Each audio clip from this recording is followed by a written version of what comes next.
Bon dia a tothom. Bon dia. Comparec per donar compte dels assumptes i els acords tractats en el Consell Executiu d'avui, dia 21 de maig. En primer lloc faré una referència lamentablement obligada.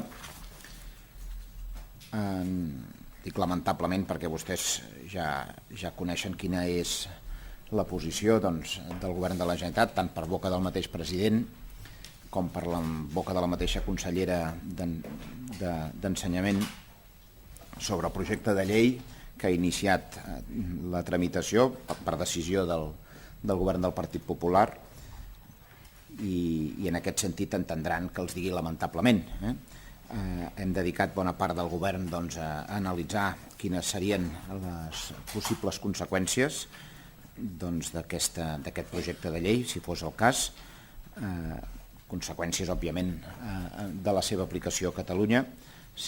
Reitero, si fos el cas, estem en l'inici d'una tramitació. Qualsevol dels casos, el que sí que es fa evident és un immobilisme total i, de fet, un empitjorament de la situació respecte a l'inici d'aquesta tramitació legal. L'inici, si no recordo malament, amb el coneixement concret de les intencions del govern espanyol era el mes de desembre passat. Ara ja tenim el projecte de llei aprovat pel Consell de Ministres i iniciar la seva tramitació a les Corts espanyoles. En aquest sentit, de tot el que s'ha tractat en el govern, voldria posar de manifest, de fet, dues qüestions, una d'operativa i una relativa als propis continguts. L'operativa és la voluntat del govern, del president, de convocar, tal com va avançar aquest cap de setmana, una reunió amb la comunitat educativa. De fet, la intenció és reproduir, perquè més vàrem quedar d'aquesta manera, reproduir una reunió com la que es va produir, si no recordo malament, el dia 12 de desembre de l'any passat. En allà hi eren presents tots aquells grups parlamentaris que en el seu moment havien donat suport a la LEC, a la Llei d'Educació de Catalunya. Si més no, ara això ha canviat una mica, també s'hi va acabar incorporant, encara que no havien pres possessió, el representant de la CUP. Òbviament no va poder donar suport a la LEC perquè no eren membres electes.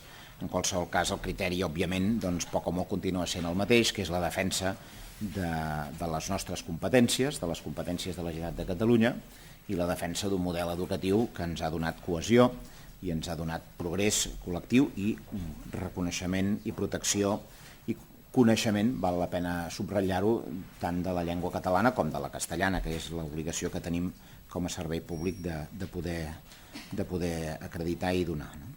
Per tant, aquesta reunió se celebraria entre aquest divendres i el dimarts que ve.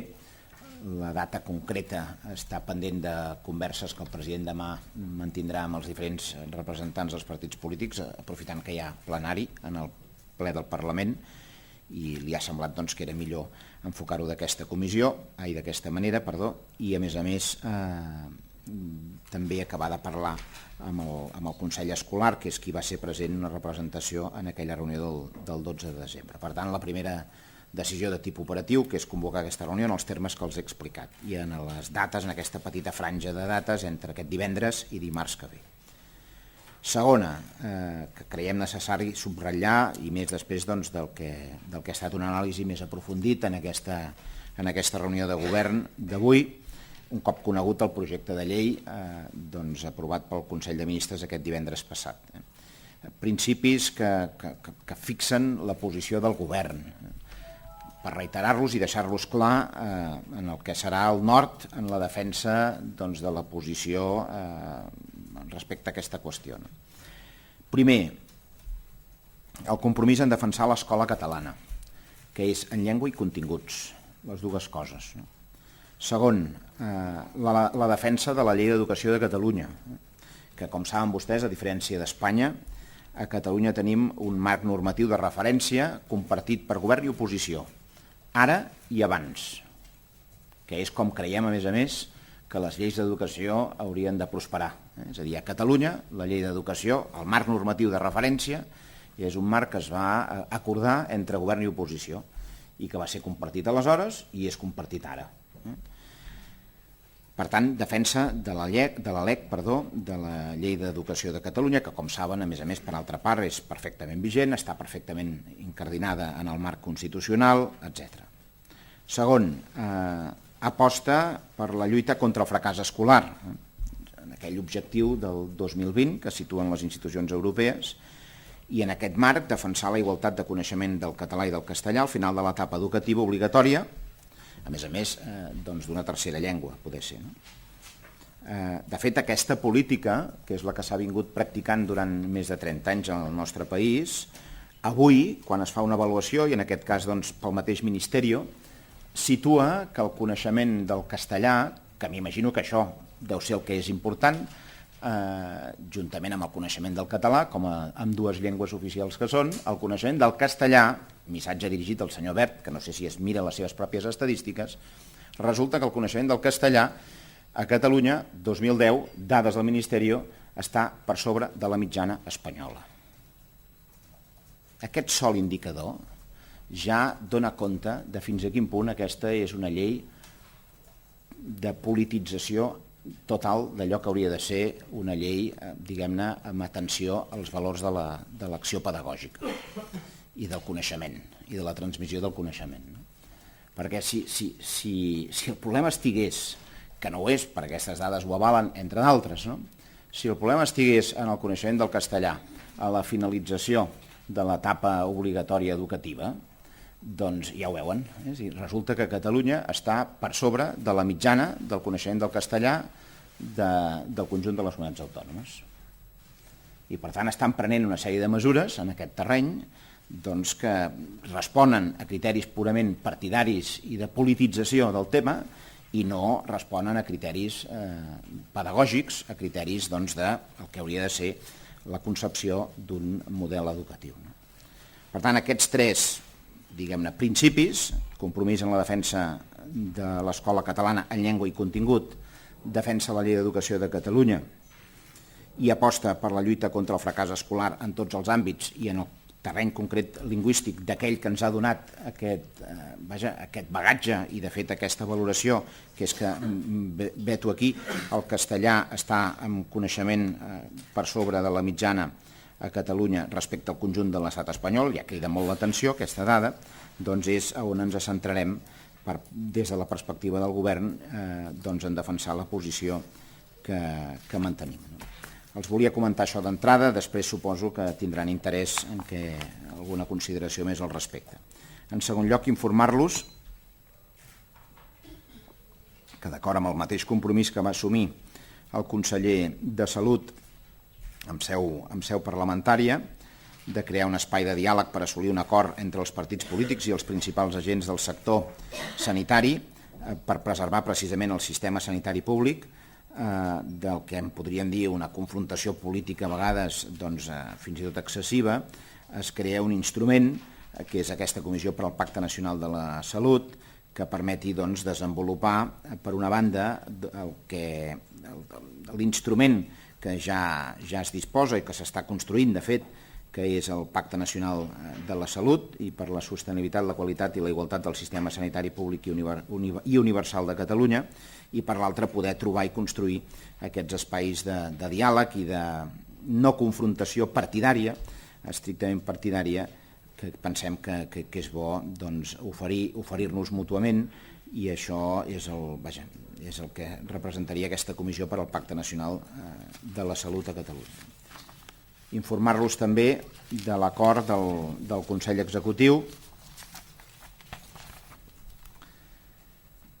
relatiu a la interposició d'un recurs davant del Tribunal Constitucional contra les modificacions de la legislació reguladora del sector d'hidrocarburs que ha imposat el govern espanyol en el marc del Reial Decret Llei 4/2013 de mesures de suport a l'emprenedor i d'estímul del creixement i de la creació d'ocupació.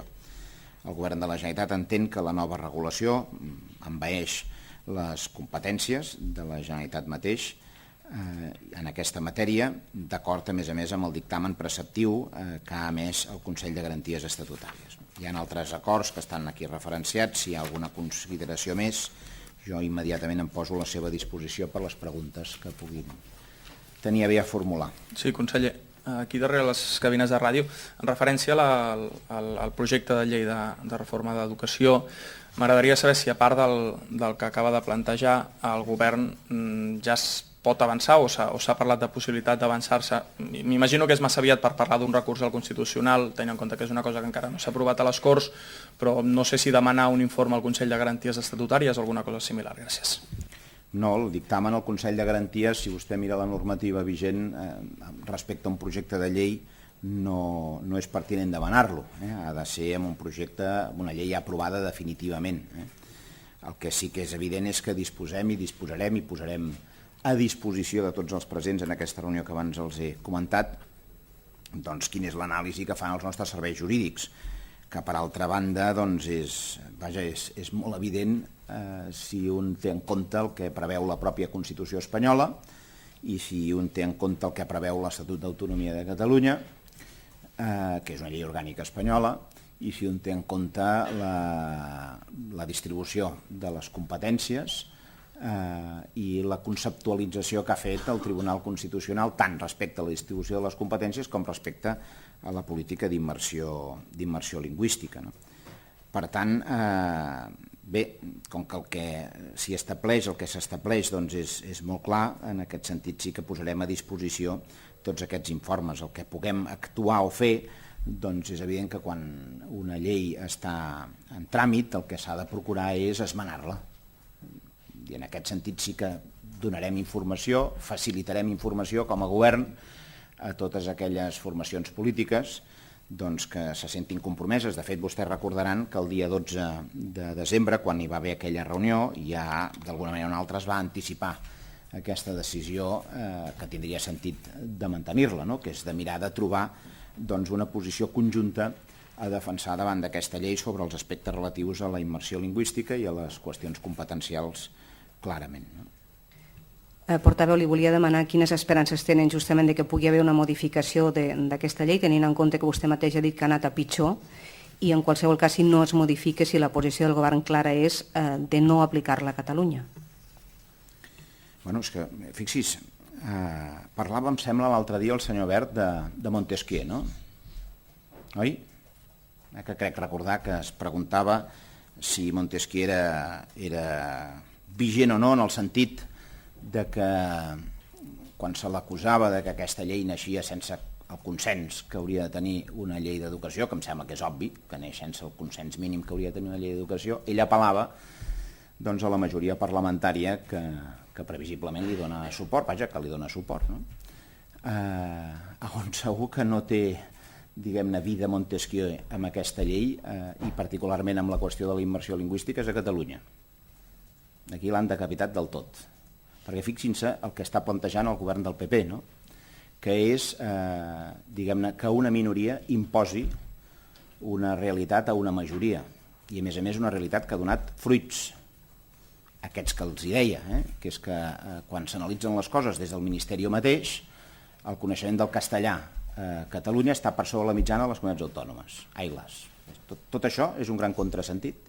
Una minoria vol imposar a una majoria una cosa que va en contra d'allò que ja funciona i que a més dona uns resultats que tot sempre és millorable, però en qualsevol cas que no van relacionats amb el fet que a Catalunya tinguem immersió lingüística, quan el coneixement del castellà està per sobre de la mitjana espanyola, vol dir que hi ha comunitats autònomes, algunes d'elles monolingües, és a dir, amb una única llengua oficial, que estan per sota del grau de coneixement del castellà dels alumnes a Catalunya. Per tant, tot això junt i presentat d'aquesta manera ja es veu que no té cap sentit i per tant les coses que no tenen cap sentit a la vida, per molt que es vulguin fer entrar el clau per la cabota, no tenen recorregut en la seva aplicació. No tenen recorregut en la seva aplicació, no. Li volia demanar també, perdoni, el conseller d'Economia ha convocat per aquesta tarda una roda de premsa per presentar les balances fiscals, suposo que de 2010. Entenc que els hi haurà informat a govern. Si vostè ens en pot fer una primera pinzellada pendents d'aquesta compareixença de la tarda. Doncs comprendrà que no, que ho deixi en mans del conseller Mas Colell. que és com a més s'ha anunciat que es faria. I així ho hem establert de mutu acord i a més, com que serà aquesta tarda i això és d'aquí poquíssimes hores, en tindran oportunitat de tenir coneixement directe. I una última pregunta, si em permet. El govern espanyol està acabant de perfilar la reforma de l'administració local que preveu buidar de competències uns 6.000 ajuntaments a tot l'Estat. No sé si això té afectació a Catalunya. Bueno, a Catalunya tenim un marc competencial. Normalment, últimament dona la sensació que tot això ho ignoren o ho menyspreen. Té un marc competencial propi que ve donat, a més, per una llei que és espanyola. Jo els dic així a vegades, potser amb una falsa esperança que tinc de veure si ho entenen, no? Que és l'Estatut d'Autonomia.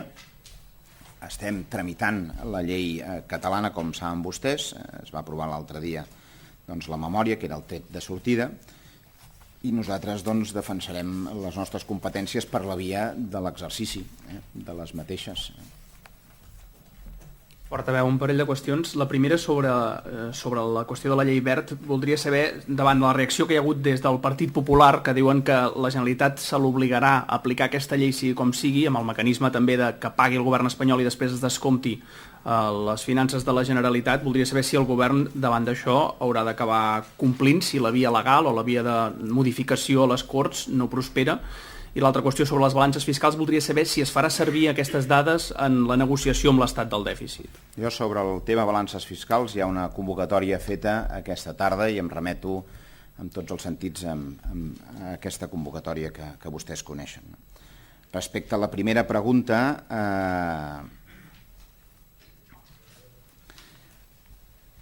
de debò és possible, en democràcia, des d'una minoria imposar una solució que, a més, ja es veu que no és solució, a la majoria?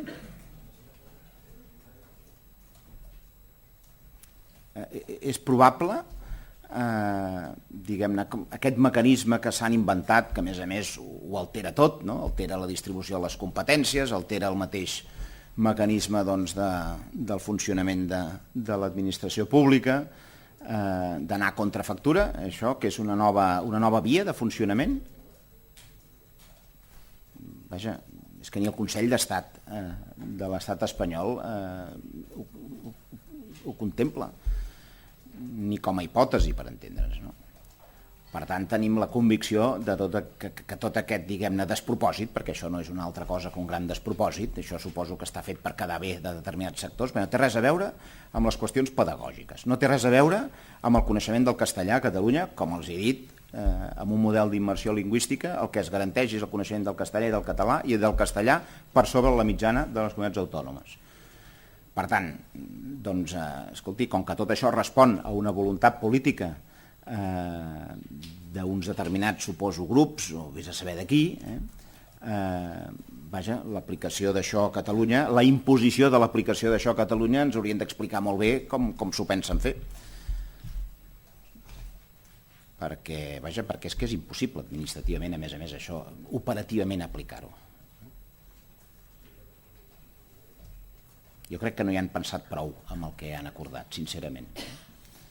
No s'han imaginat prou què vol dir això en una situació de casuística. Queda bé per fer 3 o 4 titulars que ho facin, nosaltres els hi pagarem, els ho descomptarem de la Generalitat, tot això queda molt contundent, però és inoperatiu. És que és inoperatiu. És inoperatiu.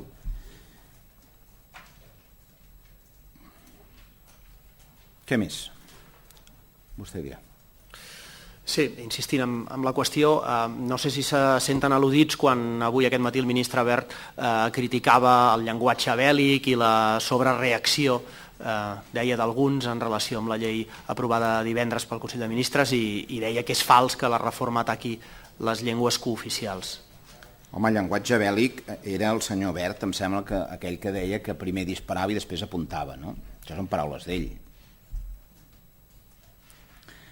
Més seriosament, sobre la sobrereacció, miri, si un model educatiu construït durant més de 30 anys, una minoria se'l vol carregar, i a més aquest model educatiu ha donat resultats, i a més aquest model educatiu ha estat avalat pel Tribunal Constitucional.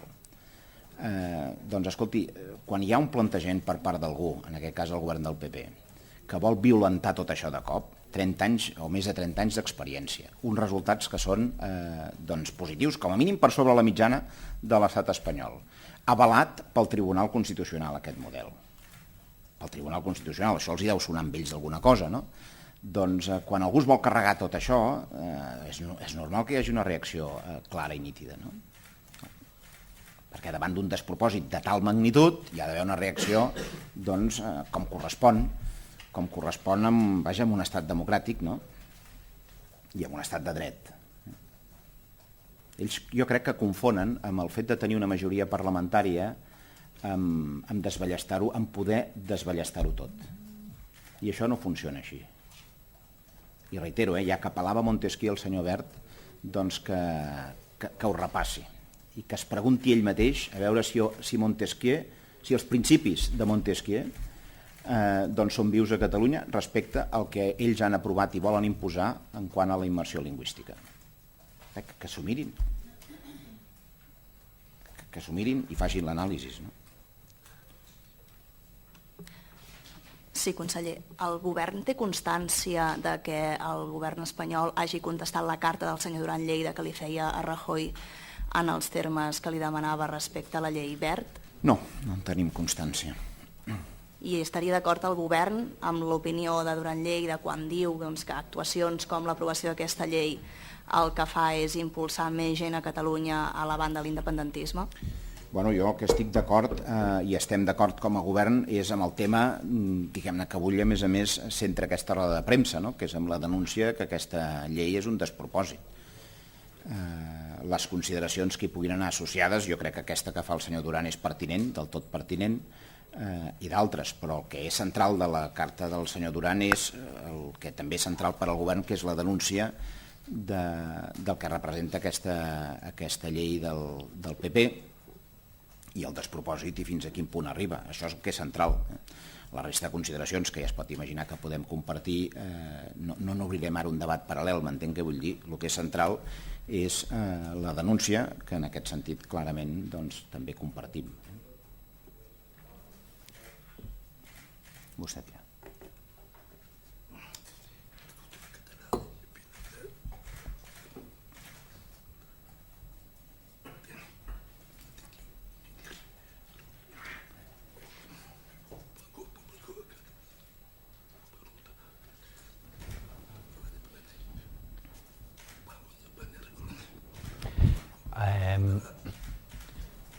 Sobre l'Institut Català de Finances, té previst o quin coneixement té el govern o quines intencions té el govern de que l'Institut Català de Finances demani un reconeixement cap al Banc d'Espanya per convertir-se en una entitat pública, diguem-ne, perdó, en un banc públic?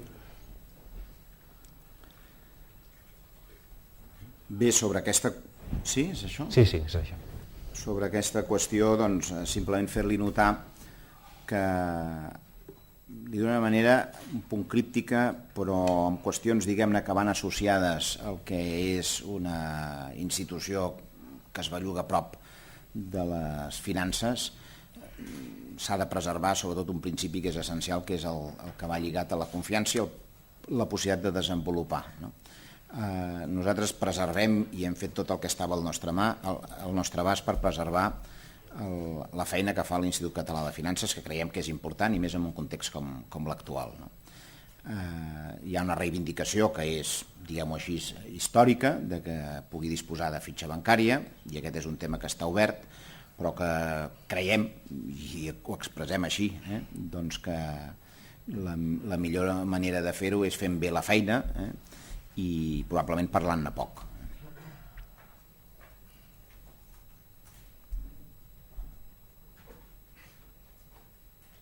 Sí, dues qüestions. La primera, volia saber fins a quin punt la llei Wert pot modificar aquesta actitud que s'havia obert fa un parell de mesos de diàleg amb el govern central. Voldria saber si això marca el final d'aquesta etapa o bé si mentre no hi hagi pressupostos o com a mínim un acord pel límit de dèficit si aquest diàleg és necessari i no es trencarà de cap manera. Aquesta seria la primera pregunta, si vol li faig la segona. Contesto aquesta primera. És evident que aquesta iniciativa no és neutra, tant com que no s'ha aprovat, oi? Definitivament. Però és evident que no és neutra aquesta iniciativa del PP, del govern del PP. No és neutra. Perquè perquè és així, i que digui el que vulgui el senyor Wert, però atacar una cosa, 1, que funciona, 2, que ha estat reconeguda pel Tribunal Constitucional, 3, que diguem-ne que res té a veure amb les qüestions pedagògiques i molt té a veure amb qüestions purament partidàries i de mala politització. Doncs quan a més s'afecta allò que és nervi i la part més compartida a Catalunya del que és la defensa de la llengua catalana i que aquest sistema, aquesta metodologia, perquè en el fons la immersió lingüística és una metodologia pedagògica que hem construït entre tots, aquesta metodologia pedagògica que hem construït entre tots ha permès que tant el català com el castellà, les dues llengües oficials, per cert, una d'elles, el català, diu l'Estatut ja des de l'any 79, que és la llengua pròpia de Catalunya, ha permès que tant una com l'altra puguin ser normalment conegudes, normalment emprades en el nostre país en condicions d'igualtat, que és el que m'imagino que devem haver de perseguir des dels poders públics. Quan s'ataca tot això, que és una cosa que ha funcionat, que s'ha construït entre molta gent de signe divers, que ha assolit uns resultats des del punt de vista pedagògic positius, o si més no, per sobre de la mitjana espanyola, doncs, escolti, quan s'ataca tot això, vol dir que es vol posar en perill tot. No és neutre, aquest atac. No és neutre. No és definitiu perquè la llei no s'ha aprovat, però és evident que això no és neutre. No és neutre. Segona.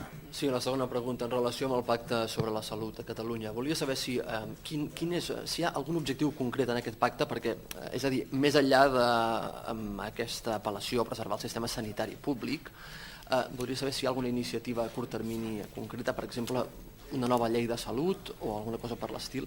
Bé, l'objectiu... I si es posarà límit d'alguna manera a la gestió privada dels gestors sanitaris de Catalunya.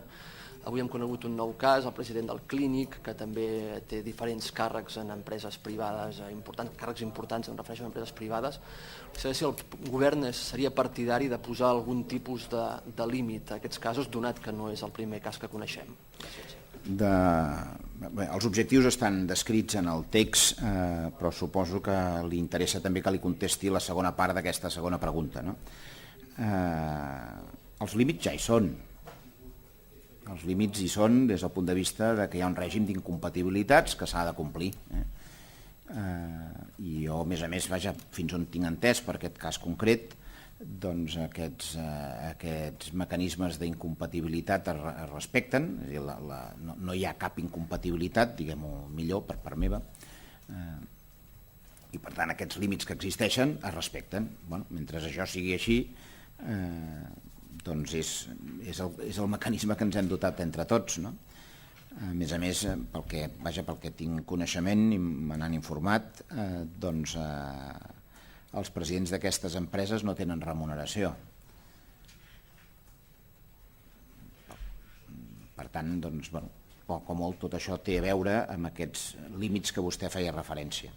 Una altra cosa és si entre tots, o qui sigui, s'ha de determinar una revisió d'aquests límits. Jo crec que quan un planteja una comissió i té la voluntat de fer un pacte nacional de la salut a Catalunya, és perquè està en disposició de poder-ho revisar una mica tot, sobre la base d'un model que funciona i que descansa sobre un servei que és i ha de continuar sent universal i de base gratuïta, això és així, i alhora un model que descansa sobre la concertació també. És la suma una mica d'aquests dos principis que defineixen allò que és més bàsic.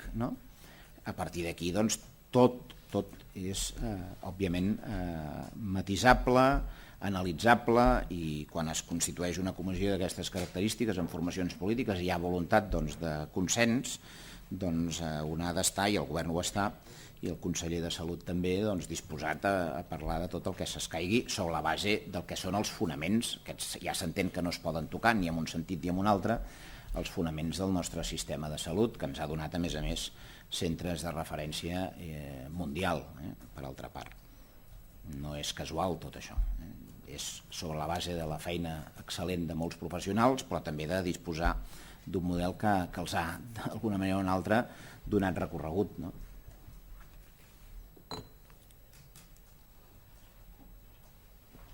Vostè dirà, sí.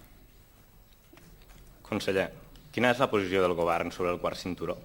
Perquè ahir el Punt Avui publicava que el conseller Vila era partidari de la fórmula d'iniciativa, que era reconvertir el projecte en una ronda del Vallès. Doncs, vaja, no n'hem parlat avui al govern, li ho confesso. Jo diria, dic, afirmo, que la que portem incorporada en el nostre programa i la que, poc o molt, suposo que el llenguatge, jo no conec aquesta informació tampoc, que vostè fa referència, que no fos cas que a vegades amb la simplificació que fem tots, jo el primer, a vegades del llenguatge hi hagués algun error d'interpretació, però és la que hem vingut defensant fins ara. On està encallat, a més, el cinturó aquest és per la part de la inversió que em sembla que ha de fer l'Estat i no acaba de fer, si no vaig errat.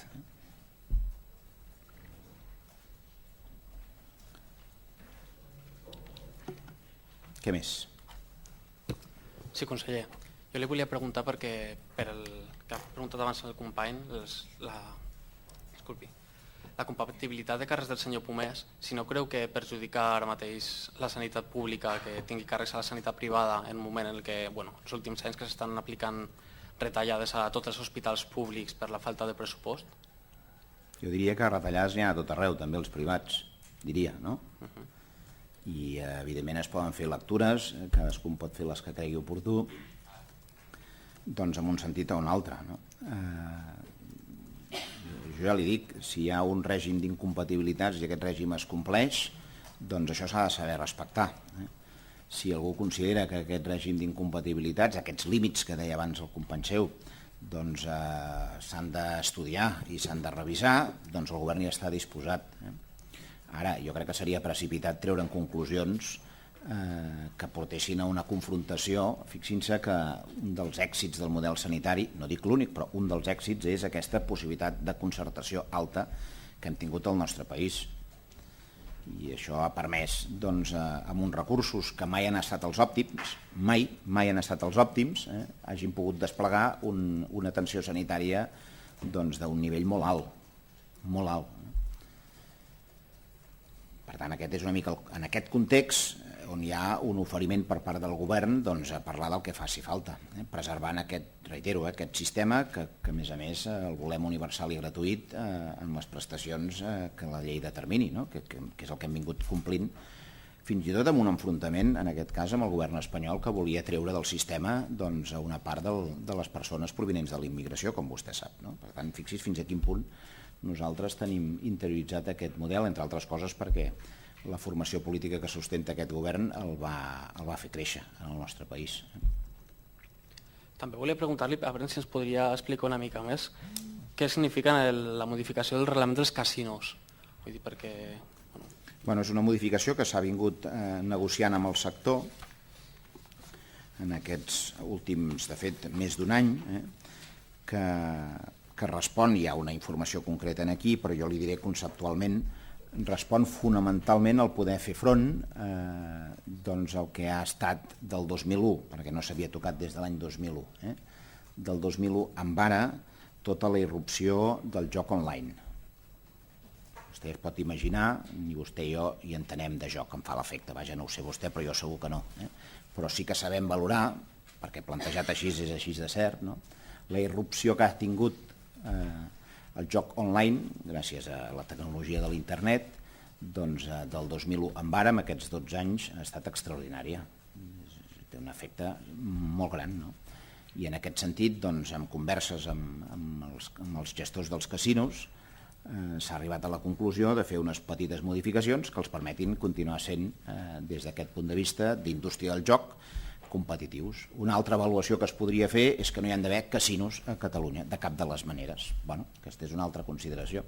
Però mentre no estiguem en aquesta altra consideració, el que tu has de possibilitar és que hi hagi la capacitat de defensar un sector concret, no?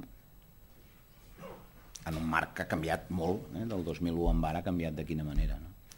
Aquest és una mica el motiu més de fons que hi ha a darrere. Aquestes són petites modificacions amb aspectes molt concrets, molt tècnics de l'àmbit del joc, que jo no li sabré detallar amb precisió tots ells, hi ha una referència aquí, títol explicatiu, però li haig de confessar que jo no és una matèria que domini, quan aquí s'explica que pel que fa al catàleg es modifiquen les regles de funcionament d'algunes modalitats de joc com la ruleta francesa i l'americana. Si ara em fes demanés la diferència entre la ruleta francesa i l'americana, li ho confesso que jo no la sé, ni tampoc el blackjack o 21, el punt i banca, el pòquer sense descart i el pòquer de cercle. Li ho confesso, potser hauria de saber, però la veritat és que no tinc el coneixement tècnic, no tinc el coneixement ni tècnic ni no tècnic sobre aquestes modalitats i les diferències que hi ha i el que representen en concret aquestes modificacions. Però sí que el que li explico és aquest fons que porta la modificació d'aquest decret, que és l'adaptació a la realitat que ha canviat i de quina manera.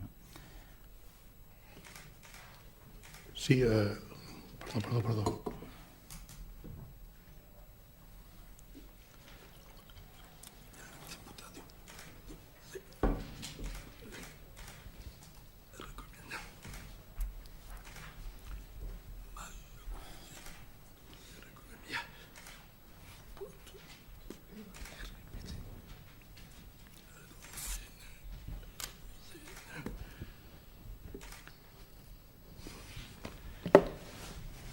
Vol fer alguna valoració sobre l'opinió que va expressar el senyor Lucena del PSC sobre la conveniència de que deixés el seu càrrec o que fos substituït pel senyor Mascolell?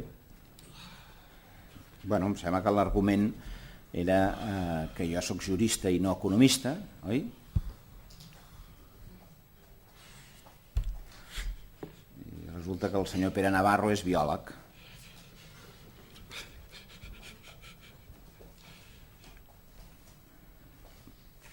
Li haig de fer notar que no hi vaig veure res més, perquè crec que no hi havia res més, les vaig llegir amb atenció, com sempre faig, les declaracions del senyor Lucena, que una consideració política. És tan legítim aquesta com qualsevol altra. Jo l'única cosa que faig davant d'una consideració política d'aquest tipus, doncs li faig notar que el senyor Navarro és biòleg i que el president de la Generalitat és economista. Per si li pot ser d'utilitat des del punt de vista d'ell, em sembla, ell afirmava, feia aquesta asseveració per posar èmfasi en què la crisi econòmica ha de ser una prioritat i que aquest èmfasi, ell deia, s'il·lustrava amb que hi hagués més pes de l'economia que no pas del dret. Doncs miri, a dalt de tot, a la cúspide, hi ha un economista, que és el president, i el senyor Pere Navarro és biòleg. Jo és un tipus d'anàlisi polític que no comparteixo, ja ho veu amb la meva ironia. Jo crec que els judicis s'han de fer i han de ser severs, i el senyor Lucena els fa tot sovint, i ben fet que fa, però no és tant si l'un o l'altre, sinó el fet de com som capaços de fer front a aquesta crisi econòmica, que pel govern és prioritària, òbviament.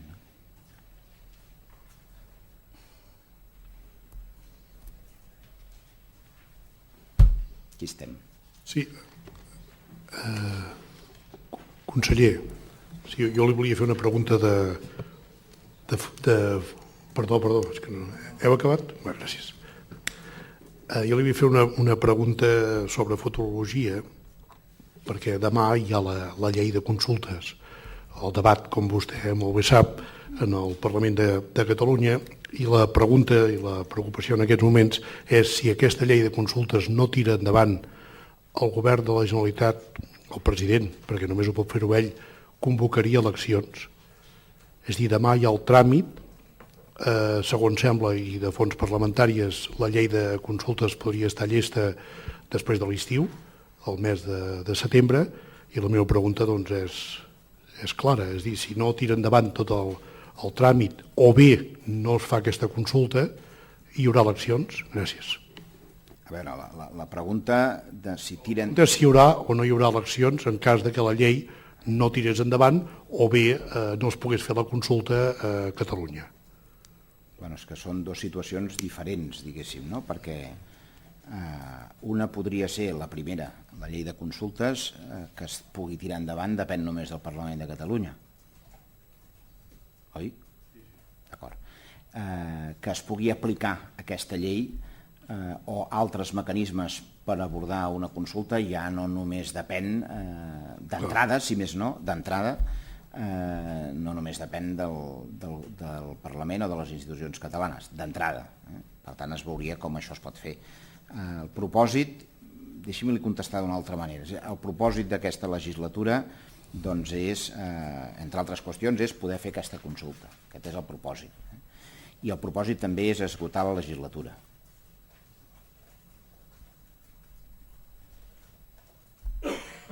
No sé si això li permet, ja que estem fent futurologia, com vostè ha introduït en la seva pregunta. Jo no li puc contestar coses precises, perquè estem fent, com vostè ha introduït en la seva pregunta, futurologia. I sobre la futurologia,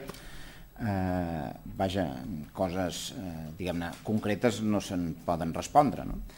Però en qualsevol cas aquests són els propòsits, per altra banda ben coneguts per vostès, que és fer la consulta. Hi ha un compromís al respecte, a més, subscrit amb un acord de legislatura entre Convergència i Esquerra que afecta el govern, per tant, en el marc d'aquest acord, complir aquest acord, fer la consulta, complir aquest acord i esgotar la legislatura. Diguem-ne, jo em mouria per aquí, en la futurologia. Però en el suposat cas que aquesta consulta no es pugui fer, vostès es veuen partidaris a decantar-se per convocar eleccions avançades? Bueno, de moment estem en aquest punt. No vull avançar, ja saben que tinc una mania de no avançar massa esdeveniments perquè aleshores ens situem en debats amb unes variables que encara no s'han produït a data d'avui, no? I llavors és com ja donar-les per fetes, i jo dono per bo el que tenim a l'abast, per altra banda. I vostè entendrà que com a portaveu del govern hi posi èmfasi. I què tenim a l'abast? Doncs tenim a l'abast un article de l'Estatut ben vigent que diu que tenim competència exclusiva per organitzar consultes i que això s'ha de desenvolupar amb una llei del Parlament per poder-ho fer. Tenim això a l'abast, no? Doncs escolti, jo haig de pressuposar que tot això s'ha de respectar. Ja ho sé que hi ha un govern espanyol, un govern del PP, que a tot arreu hi posa traves i que fins i tot desafia una obra col·lectiva com és la immersió lingüística, que ha donat bons resultats i que està avalada pel Tribunal Constitucional. Ja ho sé que no compleix ni tan sols les sentències del Tribunal Constitucional, el govern del PP. No? Tot això ja ho sé, però de moment, amb aquesta qüestió concreta de les consultes, tenim el que tenim, que és un article en l'Estatut que diu competència exclusiva a favor de la Generalitat i que diu que això s'ha de desenvolupar amb una llei i per tant estem en aquest punt. No anticiparé jo el que no em correspon en aquest moment. Ja que està en un exercici de futurologia, perquè vostè m'ho ha situat aquí. No, futurologia però a curt termini, no? Perquè sí, demà, però sempre futurologia, esclar. A migdia o a primera hora de la tarda ja hi ha una bona part d'aquest debat aprovat, com sembla ser per la suma de grups parlamentaris, doncs per tant la llei de consultes vol dir que sí que hi serà. I vol dir que sí que hi serà el mes de setembre, o octubre, o novembre. O novembre. Per tant, vull dir, la futurologia, però també el temps, tempus fugit, no?, que diuen. Per tant, vull dir, el temps és curt, no?, en aquesta ocasió. I per tant, doncs, per això li preguntava la futurologia, però sí que tard o d'hora, doncs el govern haurà de decidir sense consulta si hi ha eleccions o no n'hi ha. Amb aquests fets que vostè descriu, d'acord, molt bé, doncs amb aquests fets que vostè descriu, diguem-ho, si vol, contestaré d'una altra manera. Res fa pensar que no puguem tenir llei de consultes i que no puguem fer la consulta. Estem en aquesta hipòtesi. D'acord? Conseller, abundant una mica una pregunta que li hem fet abans, però respecte al marc general quines conseqüències polítiques té l'avantprojecte de llei verd pel que fa a les relacions institucionals i pel que fa al calendari del que ara s'estava comentant, de la consulta i del procés de transició. Continua el calendari igual en quant al procés negociador que ha de ser durant tot aquest 2013? Hi ha alguna esperança real de que hi hagi, per exemple, amb la consulta, una obertura per part del govern central a acceptar un marc normatiu per fer-la, o en l'anàlisi que fa el govern, vista la llei verd o l'avantprojecte de la llei verd, es veu més factible ja anar cap a processos de ruptura, és a dir, d'aplicació d'una normativa pròpia, encara que xoqui amb la legalitat estatal pel que fa a la consulta? Gràcies. No, jo simplement subratllo el que he dit abans, no m'ho facin adjectivar, entre altres coses perquè la llei no s'ha aprovat i per tant no hem de prendre mesures en aquest sentit. Ara les mesures que hem de prendre, i aquí prenc cos aquesta reunió que ha convocat o que vol convocar el president entre divendres i dimarts, de com fixem una posició conjunta per esmenar aquest despropòsit de llei. Ara estem en aquest punt. Respecte al que representa tot això, em limito a dir el que he dit abans, que tot això no és neutre. Ja es veu. Diguem-ne, el mateix article del senyor Duran Lleida n'és un exemple, però en podríem trobar molts altres en molts sentits. No és neutre, és a dir, aquest tipus d'envestides, diguem-ho així, a quelcom que és molt preuat i molt preuat no per una formació política o per un govern d'un moment concret, sinó molt preuat per la immensa majoria de la societat catalana i dels seus representants polítics, doncs quan tu ataques des d'una posició minoritària a una posició tan majoritària i que a més ha donat resultats i que a més ha estat avalada pel Tribunal Constitucional i que a més no és cap improvisació sinó que s'ha construït durant més de 30 anys, doncs quan tu fas això, quan algú fa això, és evident que això no és neutre. Llavors veurem quina és l'evolució, però queda dit, per entendre'ns, per part nostra. Està clar que això no és neutre.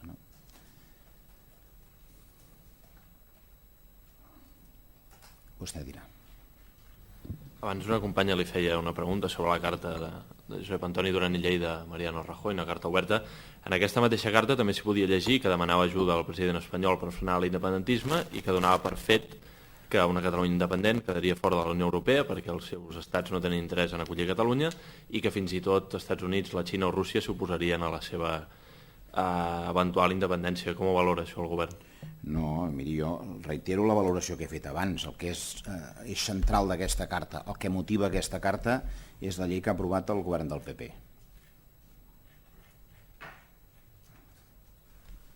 I aquí estem. I pel de més, doncs, vaja, no comprendrà que preocupats com estem per això que va aprovar el govern del PP, doncs... Pel de més, és tot allò que tenim acordat i tot allò amb el que estem funcionant. Són altres consideracions que crec que tenen el seu sentit, però que el que és central d'aquesta missiva és el rebuig i els motius pels quals es rebutja aquesta llei.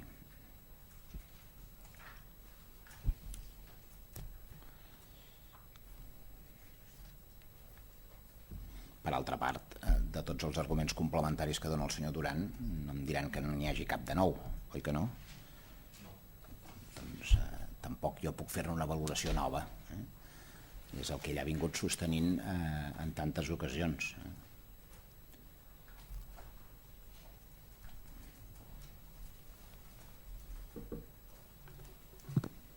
No sé si podem passar al castellà, ja. Molt bé. Sí, jo li voldria fer una pregunta abans. En català? Sí, portaveu. Jo li voldria demanar sobre la... Sí que n'hi ha una. Què en pensa el govern que Catalunya es faci un acte d'homenatge a combatents que van lluitar amb l'exèrcit nazi a la Divisió Azul per part de la delegada del govern espanyol? Ho trobo patètic. I una exhibició d'ignorància, en el millor dels casos, molt lamentable. Molt. Molt. I el que encara trobo més patètic i més lamentable és que, a més, després de saber-se, no es faci ni el mínim esforç de rectificació. Per part de ningú, per altra part. Dels que ho haurien de fer, ja s'entén. Això escandalitza Europa. No s'entén aquesta frivolitat en el judici sobre sobre fets de la història que són, vaja, que si s'han de tenir presents és precisament perquè no tornin a passar, no per fer els homenatges.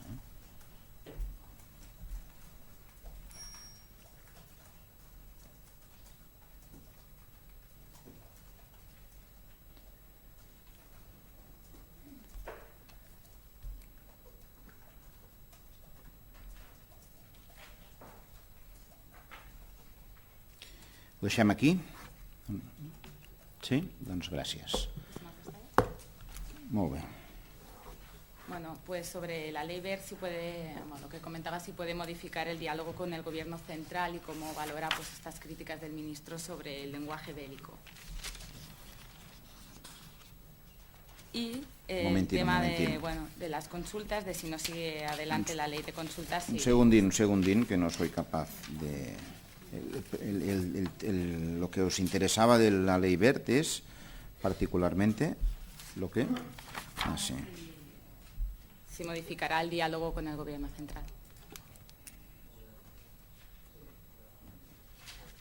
No, pero luego me has añadido algo más, ¿no? Sí, la valoración del ministro sobre el lenguaje bélico. Sí. I sobre la sobrereacció, no? Perdó, una cosa més sobre aquest tema, si podia recordar la reunió que tenen prevista entre divendres i dimarts. Bueno, pues en primer lugar, voy a empezar por ahí, que es donde he empezado antes. El propósito del Gobierno y del presidente es convocar una reunión, como se hizo en el mes de diciembre, pues con la comunidad educativa y con los partidos políticos, con el objetivo, el que de hecho se estableció en diciembre pasado, pues de buscar una posición común respecto a la ley del Partido Popular que ataca a lo que es el modelo educativo catalán, que además es un modelo que se ha construido durante más de 3 décadas, que tiene un respaldo ampliamente mayoritario, como se demostró en la Ley de Educación de Cataluña, que tiene un marco normativo, el de la propia Ley de Educación de Cataluña, que está vigente y avalada por el Tribunal Constitucional, y que en cuanto al tema concreto, además de la inmersión lingüística, viene avalado como mínimo por 2 datos que parece ser que al señor Wert y al Gobierno del Partido Popular les pasa inadvertidos, ¿no? El primero, que es constitucional. El Tribunal Constitucional ha avalado en más de una ocasión, y más de 2 y más de 3, la inmersión lingüística. Punto 1. Punto 2. Resulta, qué paradoja, ¿no?, que el castellano en Cataluña, al final de la etapa educativa obligatoria, pues tiene una valoración, un conocimiento, mejor dicho, superior a la media española.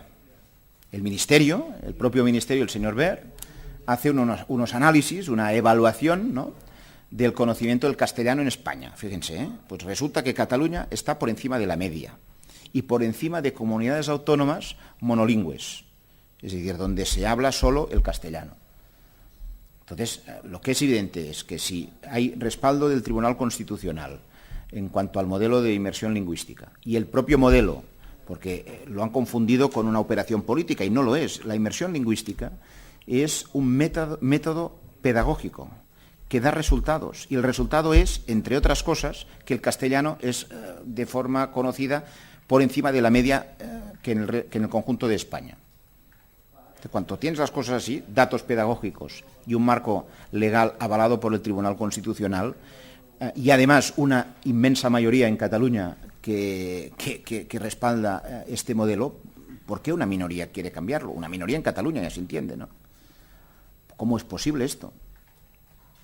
Y nos hablaba de Montesquieu. Esto sí que es cargarse a Montesquieu, es decir, no dar, digamos, sentido y valor a la expresión de la democracia.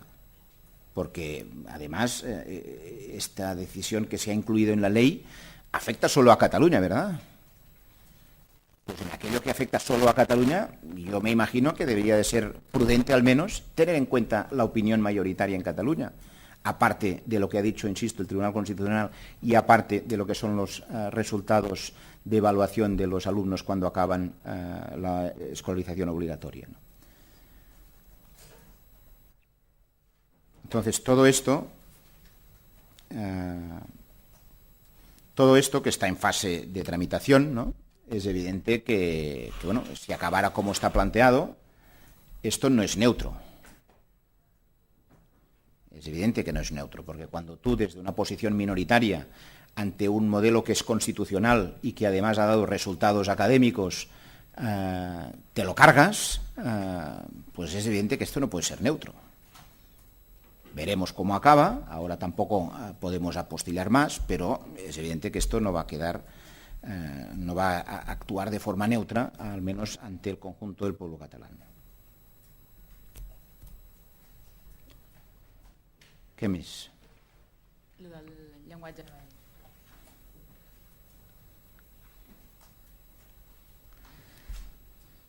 Bueno, no, yo el lenguaje bélico, no sé si lo dice el señor Wert porque él es el quien se dedica a contar, y no una vez ni dos, sino de sobras, en distintas ocasiones, vamos, que él dice, creo que dice algo así como, no algo así, dice literalmente que él dispara y luego apunta, ¿no? Y luego nos viene a decir que el lenguaje bélico no es conveniente. Oiga usted, cuando se hace un atentado, porque no tiene otra palabra esto, a un proyecto que es el de la inmersión lingüística, que tiene una base democrática, de una amplísima mayoría, que tiene una base legal, avalada por el Tribunal Constitucional, y que tiene una base pedagógica, y ahí están los resultados de los alumnos catalanes en cuanto a la evaluación del castellano, por encima de la media española, cuando atentas contra todo esto junto, democracia, legalidad y sentido común desde la perspectiva de lo que es el valor pedagógico, pues oiga, esto requiere una reacción,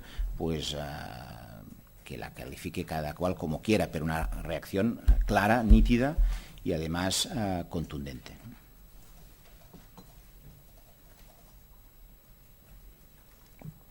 Sobre el tema de las consultas, si no sigue adelante la ley de las consultas, si habrá elecciones.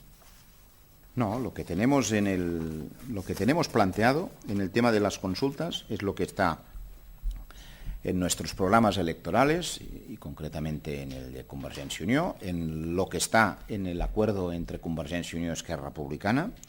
Y además tenemos, en cuanto a la cuestión de la ley de consultas, pues un artículo en el Estatuto de Autonomía, que es una ley española, que no se anuló por parte del Tribunal Constitucional, que dice que tenemos competencia exclusiva para organizar consultas.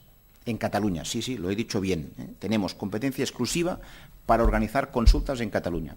Y que para poderlo hacer esto requiere una ley de consultas, que es lo que va a iniciar el trámite el Parlamento de Cataluña. Pues ahí estamos. Si tenemos esto a nuestro alcance, pues tiene que haber consulta y además tiene que haber marco legal para hacerla, ¿no?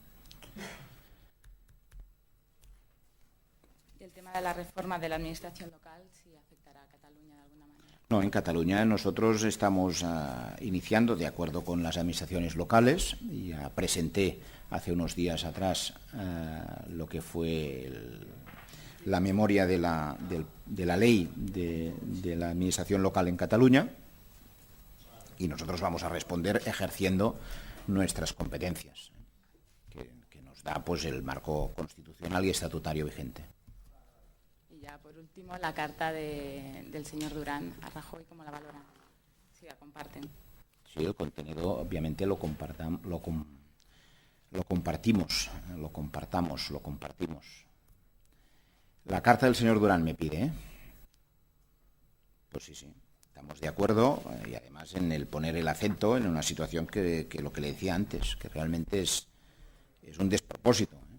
Es decir, insisto y reitero a riesgo de hacerme cansino, ¿no? Que es que lo que tiene base democrática de una gran amplitud, lo que tiene base legal, el Tribunal Constitucional lo ha avalado, y lo que tiene además un efecto pedagógico innegable, que es que se conoce tanto el catalán como el castellano, y el castellano por encima de la media española, todo esto es lo que se quiere cargar la ley del gobierno del Partido Popular. Todo esto junto, ¿no?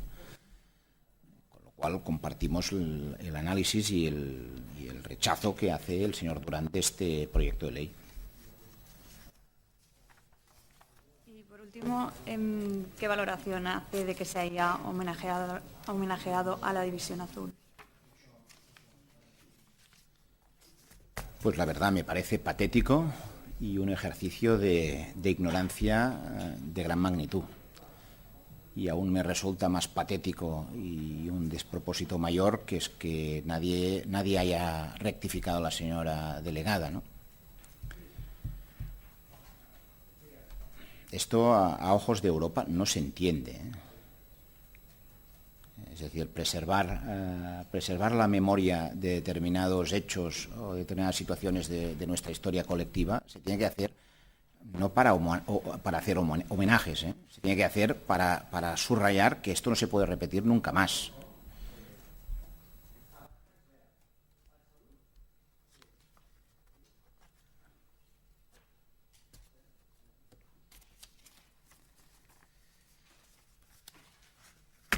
Gràcies.